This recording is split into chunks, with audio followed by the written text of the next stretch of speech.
Capcom revealed Street Fighter 6 over the weekend, and it was received with a little bit of criticism when it comes to the look and particularly the logo. And now things have gone from kind of bad to much worse as a creative director from Ars Technica discovered that the Street Fighter 6 logo looks awfully similar to an Adobe Stock image, which you can license for $80. Ars Technica's creative director @Auric on Twitter tweeted, "The new Street Fighter 6 logo is $80 on Adobe's stock site. I don't even know what to say. I knew it was generic, but I didn't realize it was this bad. They searched for SF on a stock logo site and rounded a couple corners and added the 6. I cannot." And then of course he links here to the Adobe Stock site. If you're not familiar with Adobe Stock, if you subscribe to the Adobe Suite, the Creative Cloud, essentially you kind of get access to different tools for making things, different fonts, images, whatever you can name. Now, if you look here at the Adobe Stock image, usually these things come with an Illustrator file, and each of these little points would have a vector that you can kind of pull and move around. So what they could have done is just pulled these 2 points here, pulled them down, added this spray painted 6 with a negative here. And yeah, I mean, it really is that easy, I suppose. You know, some of these corners are rounded, it's not identical, but it certainly does look awfully similar. The logo, of course, as I kind of mentioned before, it was getting riffed on even before people found out that this Adobe Stock image was so similar. And yeah, here we are now in this discourse where you've got Street Fighter, a brand name, and video games, which is, you know, iconic. And so what makes this thing particularly hard is Street Fighter as a franchise has some of the most memorable and recognizable logos in the industry. The original Street Fighter 2 logo really carried them kind of far. I thought the Street Fighter 5 logo looked pretty great, but yeah, this really does seem like a real corporate move. Yeah, just go grab whatever Street Fighter 6 logo, we'll just slap it together and put it in this trailer. It really does feel kind of lackluster at this point. I imagine that this whole thing is gonna change. They're gonna have to redo this logo, they're gonna have to redo the reveal of the game, you know, in summer when they said that more information is coming. I think this has kind of gone off the rails in a way that looks real bad for Capcom. And it sucks because I think Street Fighter fans and like just fans of video games in general deserve a little bit more for the reveal of a new game in a major franchise.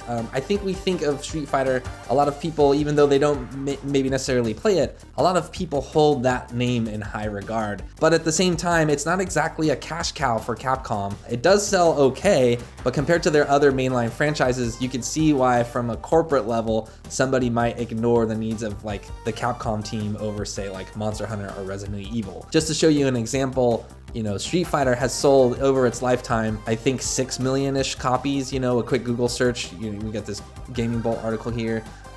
It's 6 million copies here as of September 30th, 2021. So now remember, Street Fighter 5 has been out for years, right? So now look at the most recent release of Resident Evil, which would be Resident Evil Village, and it shipped 5 million copies in a handful of months, right? In about half a year. And it did so faster than the last 4 Resident Evil games. So that's a pretty big deal. If you look at Monster Hunter Rise, that thing hit 8 million sales after its PC release.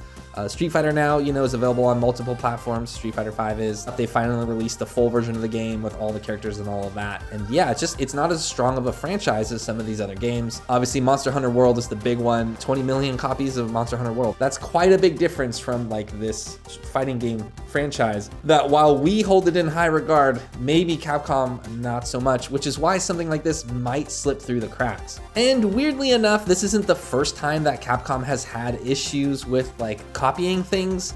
This may be like completely unrelated since it's a completely different team, but if you remember, there was that issue with the Strum Boss in Resident Evil 8. There was a movie director who made a movie called Frankenstein's Army, who had a monster in there called Propellerhead, and he was saying like, hey, this is an exact like one-to-one version of my monster. And so there was some debate there of like, did Capcom change this monster enough? Was it, you know, creative coincidence, which can happen sometimes, which may very well have happened in the case of this logo. I mean, it's not that complex. You know, a lot of logos do end up looking similar at the end of the day. But unfortunately, Street Fighter 6 was already kind of getting memed before during the reveal, you know, the shape of Ryu's chest and the way that his face looks and Luke's face and all of that. And this just adds fuel to the fire. It's just gonna be a real bad look for Capcom. We reported on the Street Fighter 6 reveal yesterday. I have a couple corrections. I think originally, you know, I said it was a CG trailer. It was late, I don't know. It could have been RE Engine. A lot of people were pointing out like, hey, this is probably RE Engine, which was the rumor going forward. But, you know, I don't know. I know Street Fighter 5 had a lot of development issues, and who knows, like switching to a different engine for that might make things even worse. So who's to say when they'll come out and announce it, but yeah, it could likely be RE Engine.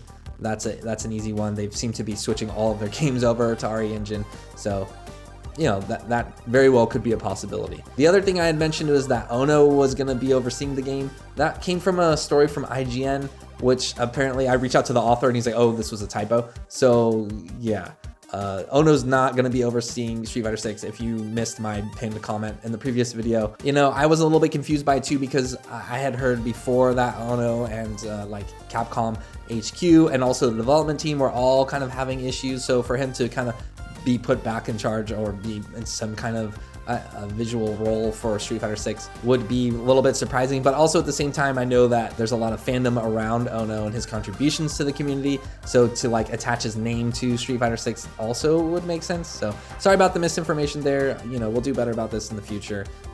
These late reveals and stuff, you kind of don't know, you don't have time to let things settle, and so hopefully we got the correction out here and people saw that. Anyways, yeah, these two logos look very similar. You know, creative coincidence is certainly a thing that can happen. There's only so many shapes and ways you can organize different letters and lines to make a logo, so some things do ultimately end up looking the same, but what do you think? Do you think this is just like a carbon copy? Do you think this is what they did? They licensed this stock image and then just changed it a little bit and slapped it on that trailer? Or do you think this is just like an accident? Let me know in the comments. Thanks for watching, everyone, and we'll catch you in the next video.